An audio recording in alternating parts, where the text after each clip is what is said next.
current year revised versus the actual. And again, it's because of, right now we have an interim city manager in that position.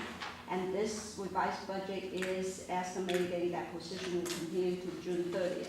If the city council or administration should have changes, this budget would again changes.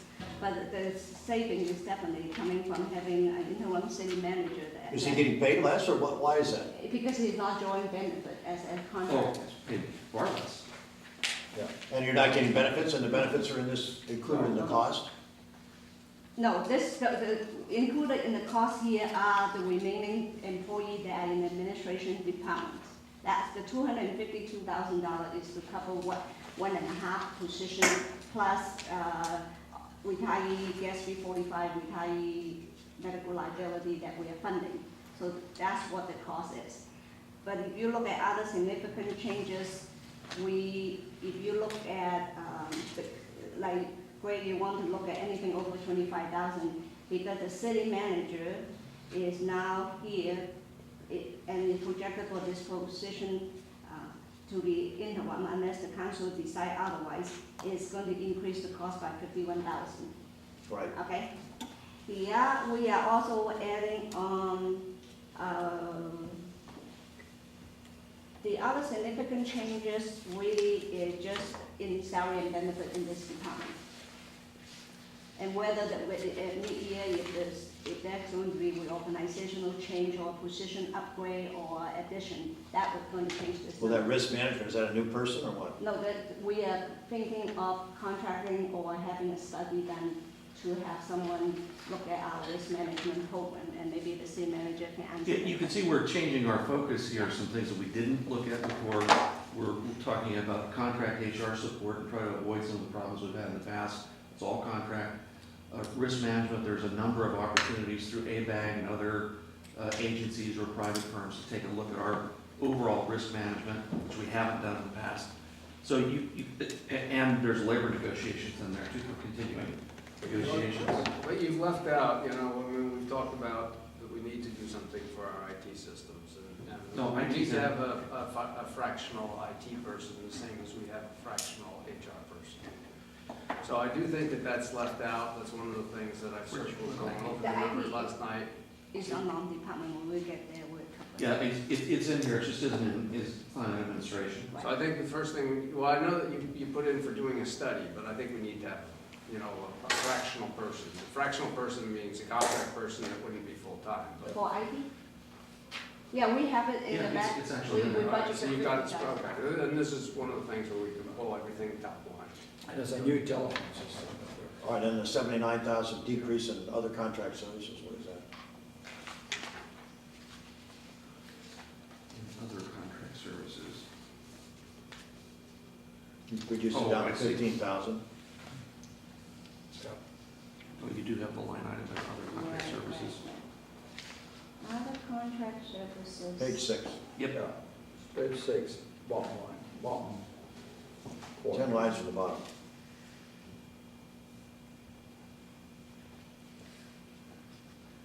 I have to look into that. Well, you only have 15,000 in there, well, last year Right. you had Those are 94, actual, I don't 95,000. have the information in front of me, I can email the committee on that. All right, that's fine. So nice, dude. And then also throughout all of the departments, and especially here because it's $12,000, I guess. Have we looked at all the memberships and really scrutinized and make sure that these are memberships we want to be part of, memberships we will actively attend all the meetings, and the travel budget? Because we do spend a lot, and then when in austere times, most for-profit organizations cut a lot of that stuff out. I realize there are some that it would be in our best interest, such as, the users group for our software system. I think that's a key one, because we get some valuable information out of it. But, there are some memberships here that, as we've discussed during council meetings, the information's come back and says, well, I don't even go to those meetings. So the question is, do we really need to have all these memberships? So I throw that out, not for a resolution, but I do think that prior to final submission to council, we really have scrubbed this, because when you're got some financial issues, that's the first thing that goes. And it's the easiest thing to go. Yeah, we actually, Bill, we have eliminated a significant amount of memberships and dues in there, and probably the largest single contributor to this is League of Cities. And also because we belong to the San Mateo Consortium where we get legal advice, now we Bill here, but in the past we also call Labor Cassidy for labor relations question. So that's unlimited phone call. And another 6,950, we may not use them, but it's for classification study and 7. Well, one time we had about $50,000 in memberships. So I guess, you know, if you skinnied it down, that's great. All I suggest, you do a sort on it, just go through it one more time for a sanity check. Because again, just because it was in the original budget, remember, we approved top-line budgets so we could move forward and authorize moving forward. We did not approve the line items in there, so if it was in the original budget, doesn't mean it was approved. Okay. Oh, and going back to that other contract services, now I remember. The reason 2011 was high because we paid $48,000 to Interwest for organizational study and $25,000 to PMC for the police organizational assessment. Mm-hmm. So those are the two numbers that is part And they're of the non-recurring. They're one-time One cost. time. Yeah, that's what I'm trying to charge. Okay, that's good, that's what I wanted to understand. All right, the next one is the building department went up 136,000. We jumped into What page are building. you on? Page 3. City attorney. Yeah, that's, why don't we go department by department? All right, if you want to do If them all, you that's don't mind, fine, right? that's fine. City attorney, with our new city attorney, we have recognized significant cost saving. And Bill Connell was so generous, he even said, I am willing to give up another $100,000 based on what he knows today. So you will see that his budget, from what we spent in fiscal year 2011, we spent close to $400,000, and revised budget is saying that we are hoping to end the year with $230,000 or less. Which is a huge savings year on year. I hope he knows what he's doing. I think I should get a percentage. Didn't I say I get a percentage back for everything I saved? It is. It's included in your retainer. I remember you said That was a that. different contract. You were sitting over there, you said, yes, that would be part of your retainer. You remember what you said is, I would never have signed the contract you guys prepared for me. Okay, next we're going to go into the finance department. Okay. And the finance department, we are eliminating or through layoff, eliminating the finance assistant position and hiring a financial services manager. So that position created additional cost, and that kind of contributed to the department's increase, most of the increase. So in the spirit of outsourcing, do we think we've outsourced everything that we can in finance? Such as payroll, such as some other things. I know we're doing them internally, and the extra head is needed, I believe, to help Louise so she can do the top level stuff. But have we, since we're outsourcing all these different departments, have we outsourced some clerical tasks that most companies today do? Just this question. Well, I think we're still a little bit of a work in progress, and been accused of sometimes moving too fast, and it's upsetting, but I think we've certainly gone a long way towards looking at everything. Payroll is an interesting one because in a straight payroll situation, it probably should entirely be outsourced. When the problem child is PD, because it's a very complicated payroll, and it has overtime, and it's an enormous task. I'm not certain that does make sense to outsource it. Otherwise, Well, it doesn't cost anything to tell somebody, here's the problem, if you can do it cheaper than we're doing it, then you can get the we'd contract. certainly be willing to take a look at, Okay. seeing whether or not an outside vendor would be interested in doing it. And we have outsourced inventory, We've outsourced inventory, which is, by the way, going superbly. It's really going well. We had staff in this morning, and it was really, as we go through the end stages of our transition, knowing where all our equipment is and having it identified and labeled is a good thing. We'll talk about that later, but I cannot believe this town has never had a physical inventory as far as I can tell. Unbelievable. Anyway, Well, we're a long ways there now. yeah, good. Okay, So did we just let the contract out for that?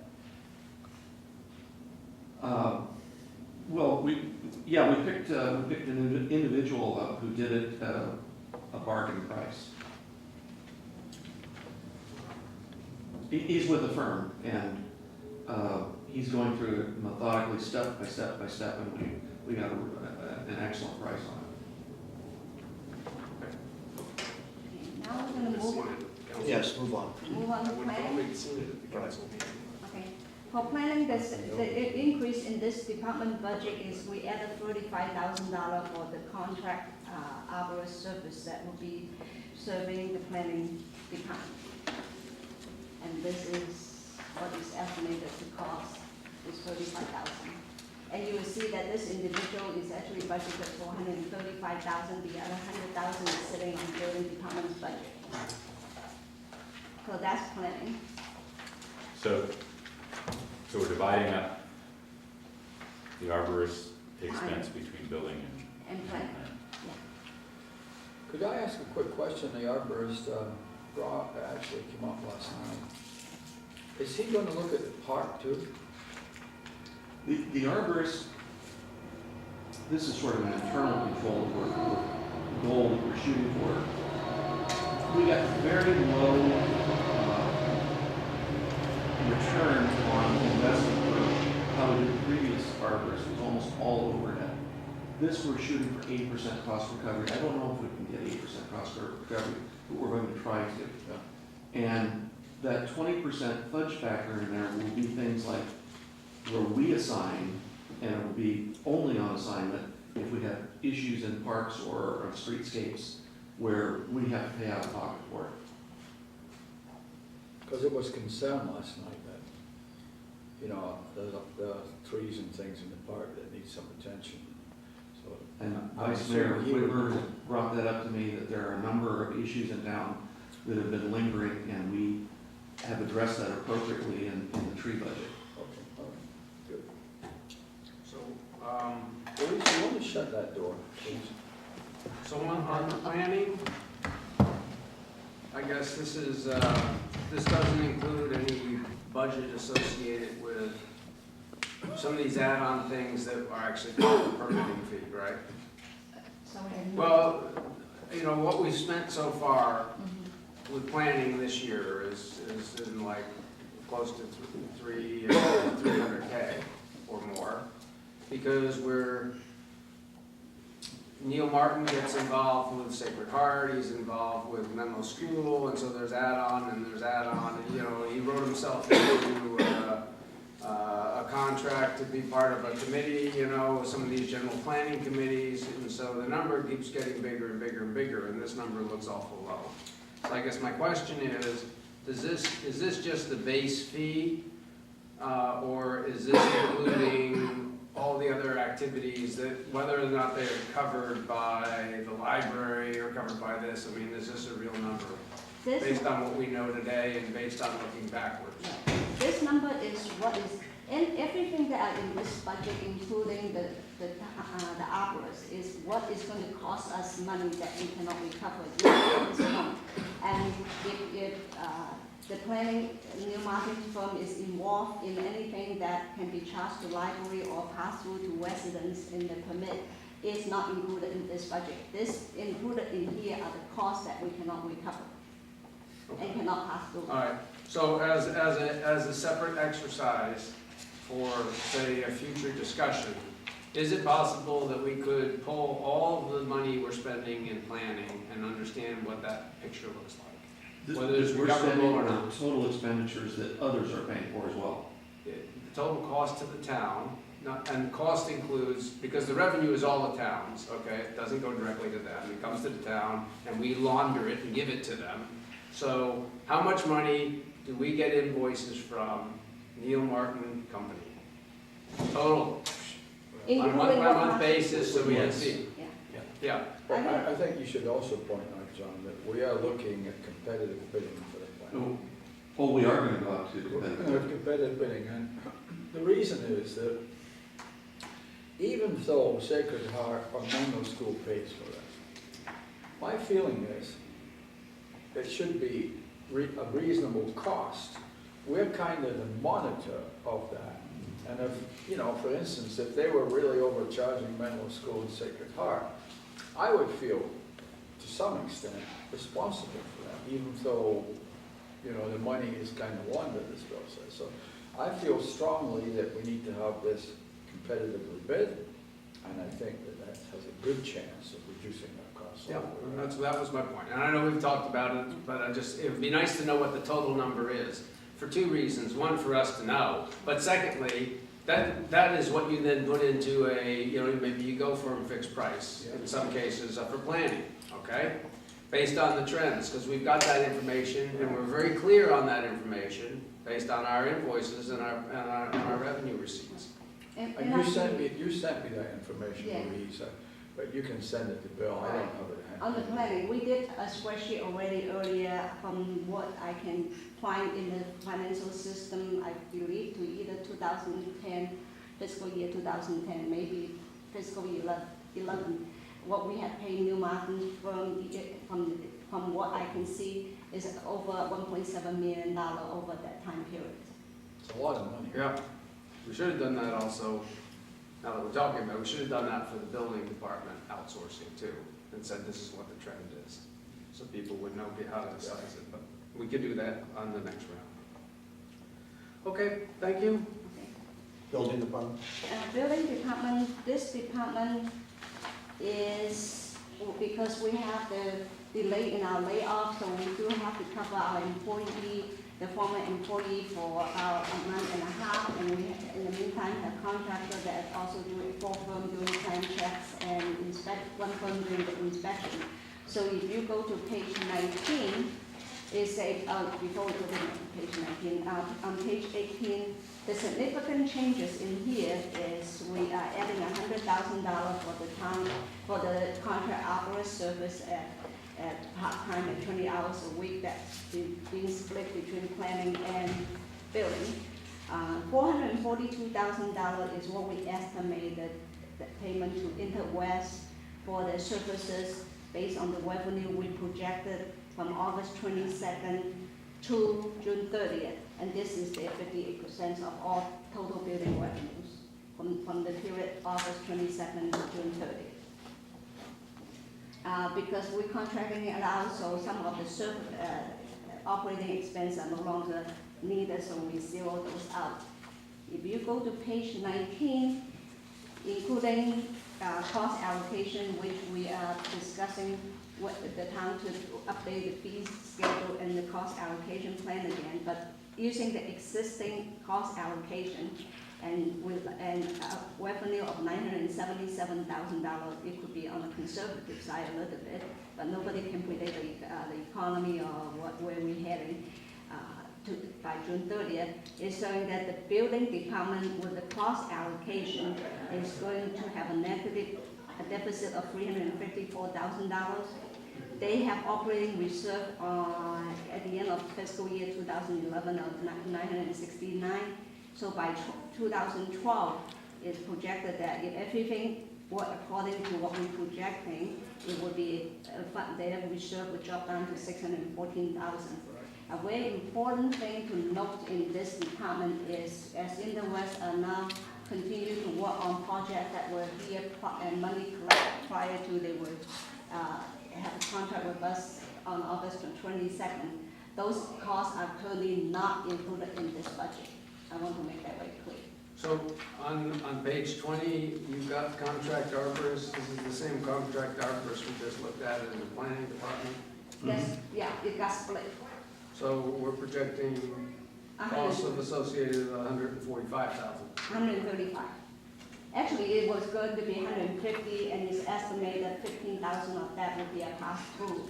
So 135, unless we change our master fee schedule, or as the city manager mentioned earlier, that we cover 80%. The sooner that is in place, that will offset the cost. Otherwise, if we will continue our operation as is today, and this person is to serve 18 or 20 hours a week, we are looking at $150,000 a year. And we're also looking at some possible strategic changes on the arborists as well. where we may charge for arborist services, but that has not been approved yet. But right now, our cost is 135, and we're hoping to recover 80%, did I understand that right? It's a target, yes. Or our cost is gonna be 135 and not recover? Right, but even. Which one is it? I don't know.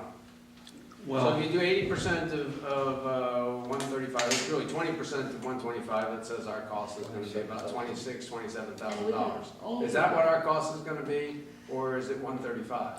I guess is the question. First of all, I think even if we recover, we probably can only recover for half a year because we are already into September, yeah. Okay, but if we annualized it, Yeah. if we annualized it, is our cost gonna be 27,000 or is it gonna be 135? well, we hope that it will be in 80% cost recovery. So you're putting $135,000 up front, budgeting for it, but we're hoping to recover 80% of that back to the general fund. Okay, so it's 27. It's closer to that. Okay. All right, now, on this revenue, the 977, is that credited to expense, or is that part of the revenues also? That is part of the general fund revenue. And also in the building department, from what I remember, the reserves at the moment are down to about 614,000. They We have can money. only take those down to about $500,000.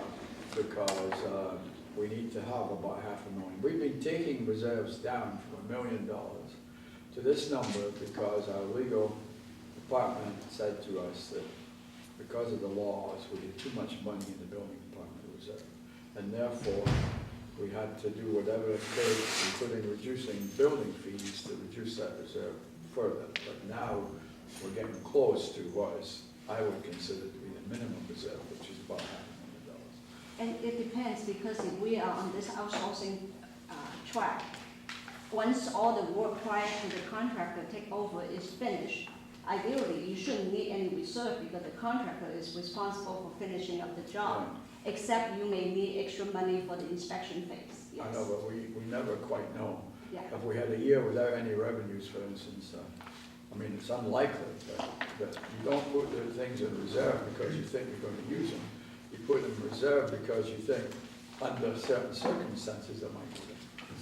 And I just want to make sure that everyone knows that during the transition period, we will be running, until we've got all the past work out of the pipeline, is we'll be taking, somebody still has to do the remaining work, but Yeah. the fees have already been collected, we're running at a loss. We're going to continue to run at a loss, we're going to continue to tap into the building reserve to clean the system out, and then at some point, we're starting fresh. And that way, we'll never pay more than 58% of fees collected, Right. so we'll never be in a losing position again. Why is that? Because we didn't do it that way before. We took the fees in, and they went to the general fund, and employees got paid, and if it was a contractor doing it, the money went out. Now that we're doing it with a sole source, with one company, Interwest, which they all are working on a contract with, and I don't know if you want to make comments about that. We will later, once we're finished. Okay, now the fees come in, and Interwest contractually has agreed to only take 58% of the fees to cover all their costs, including keeping the staffing open. And we'll take 42% back to the general fund. Regardless of who sets the fees? Well, whatever the fees are set at, I mean. Now, what they're set at now, What they're set at now, and that seemed to be enough or adequate. appears to be. It used to be, we used to adjust it to meet the expenses. So one of the problems is it's easy to, if we never opened up the building department, if we just kept it shuttered and said, take it to the county, we're not gonna do anything with it, our overhead fixed fees are running about $466,000 a year in past commitments on medical benefits, on all kinds of things. So we start each year at a deficit doing that, the old way that we did things. And Greg, I think if we had kept the building department the way it was, because we were taking money out of the reserves, this year we probably would have had to raise building permit fees. Hopefully, now that we've got this subcontracted, we may not need to do that. But now also, what we're gonna need to do, think, is look at earned value for those fees. Because the earned value, we're seeing now some of these permits go 3 or longer years. And so taking the money and having an obligation for people to provide the services underneath those fees, it needs to be on an earned value basis as opposed to on a cash basis. But there's 354,000 deficit now, is that taken out of the reserve and included in revenue someplace? No, it's in their reserve, so it's not taking out revenue. Because they are sitting with $900,000 Right. of And reserve. now you got it down to 600,000, so Right. where did the 300,000 go? Does it go into revenues or reduce So fees? those are Change the revenue, reserve. expenditure in excess of revenue, that's why it's hitting reserve, it's like you close out to your retained earnings. But then wouldn't it be included in our income statement as an offset against the expenses? You Yeah. break down the reserves? You will bring down the reserve, so it's just like closing the book, you close your revenue and you close your expenditure, and the net will close out to your retained earning or your fund balance. So where is it in the income statement? Is it in the decrease of one of the expense categories or increase in If revenues? you're looking at it in lieu of the income statement, if you go to page 3, Yes. page 3, in a way, that $354,000 is close out to the 900, that's why you end up with a net reserve of 614.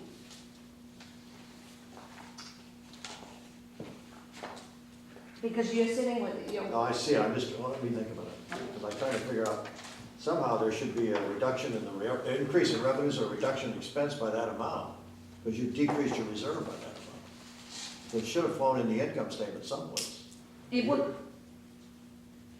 will close out at the end, is your net change. Your net change, you say if you want a P&L and you have a net loss, your So it net would be loss a will loss. just close out to your That retained money. earning. So you're closing that out to that reserve rather than to the Exactly. general fund. That reserve is in general fund, but it's being segregated between general fund reserve and the building department reserve. Well, let me ask it this way then, is the 387,000 net change in the fund balance affected by that 352,000 out of that reserve? The $387,000 net change, we are saying that the 354 is coming from the building department. So I did here is take the $387,000 projected deficit and segregate them between building and everything else other than building. So the only part coming out of the general fund reserve Uh-huh. would be the The 33,000. 32,600, yeah. Okay, Okay. great. I have a question about the services that Interwest is providing on projects where fees have already been paid. Because of the way,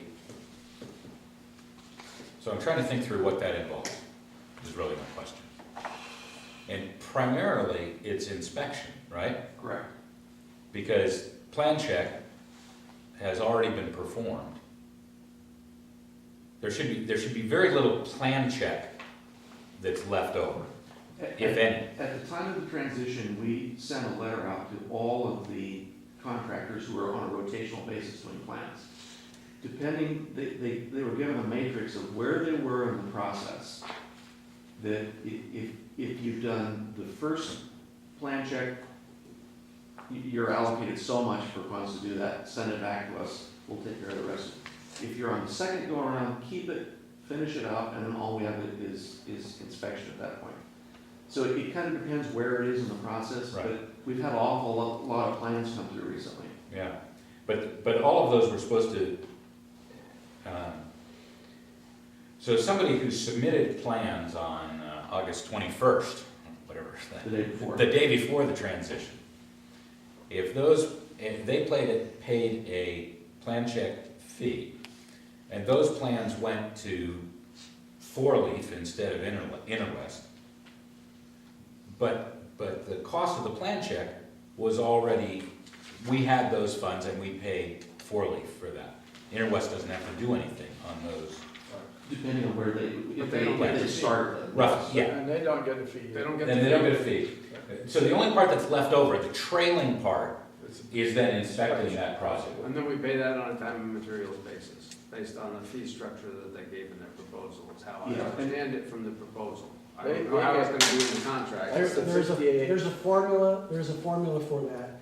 And the reason it makes sense, as I told Mike Kashiwagi, it doesn't really matter exactly what that formula is, because whatever formula we use now to pay Use that them, at the end. at the end is what we will pay the next group out of their fee.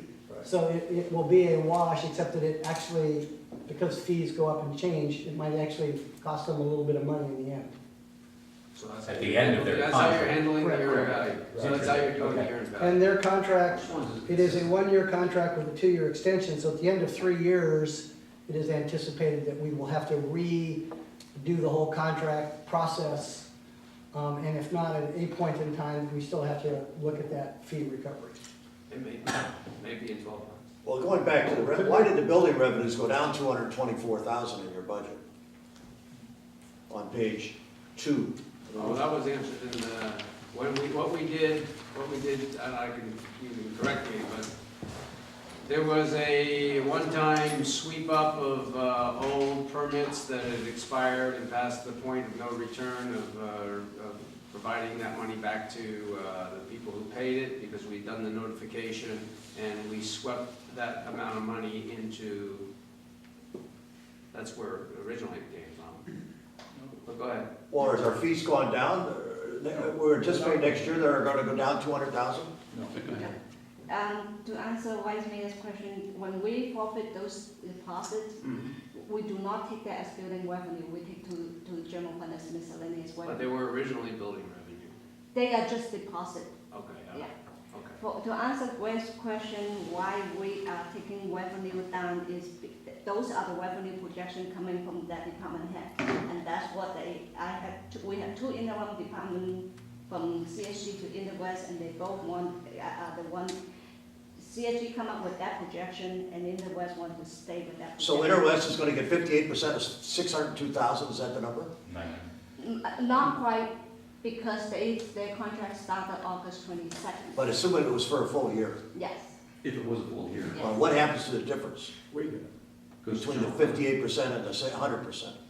It goes to cover our administrative costs.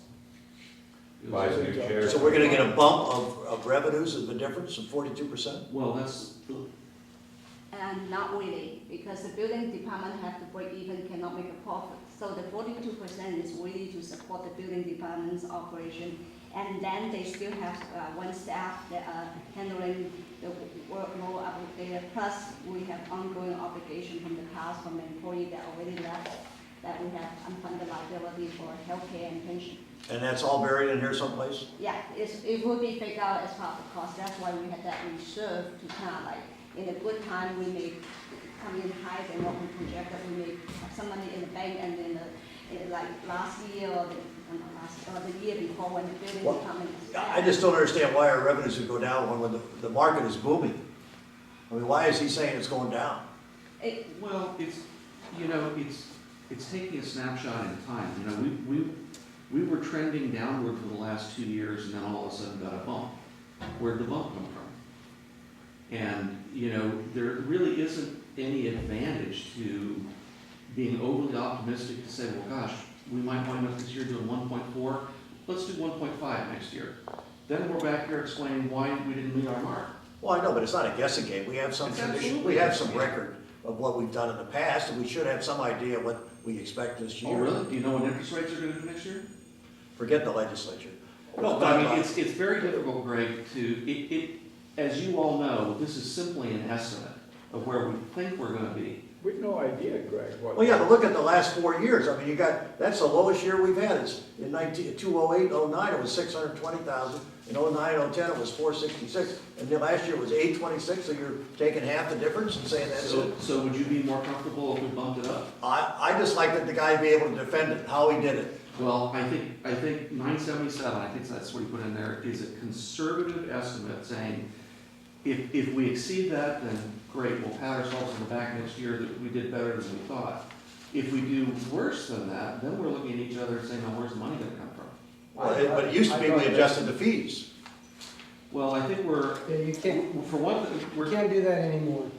The law is really clear after Prop 26 especially. If you want to adjust the fees, go out and do a fee study, and you cannot charge more than it costs you to provide that service. Or you can use the uniform table in the California Building Code. But we had a study that we paid for, correct me if I'm wrong here, that just said that we should decrease the reserve because our fees were a little high. But once those reserves were depleted, then we should adjust it to where the actual cost is. Adjusting them requires you to do another fee study. I didn't make the law up, it's the law. Well, no, but if it's cost-based, you can increase it. Basically, what you have to do, every time you want to do it, unless you put in an automatic inflator that is tied to CPI or some other index, you have to go out and do a study that proves that the amount of revenue you're receiving does not exceed by a penny the exact cost of providing that service. If you do, it is a tax. If it is a tax, it requires a vote before you can do it. No, but I'm saying that if the costs are greater. But you don't know that until you do the study, that's the law. Well, no, but you got the actual from last year, that is the study. Take the actual. But that's no bearing on future years. That's no bearing on future years. You can't guess what, look, that formula, by the way, is based on valuation per project. Somebody could inherit a huge sum of money and do a $30 million remodel on their house, and whammo, we hit the jackpot. Next year, nobody got a big inheritance, and it falls off appreciably. We have no way of anticipating that. It's based on, and it's not based on trends. It's not even really based on interest rates, although that certainly influences it. It's based on the luck of the draw, basically what is going to happen. I would just say this, I would far rather that John estimates conservative, and hopefully we beat it, than the other direction, because continuously in the past, frankly, we have over us. We've been very optimistic in these things, and I don't want to do that anymore. That would be my view. And when you're doing a lot of redevelopment, there's They only put so all that many money in houses this here. year. Sooner or later, they're all redeveloped. But is it 58% on every permit, or is it what?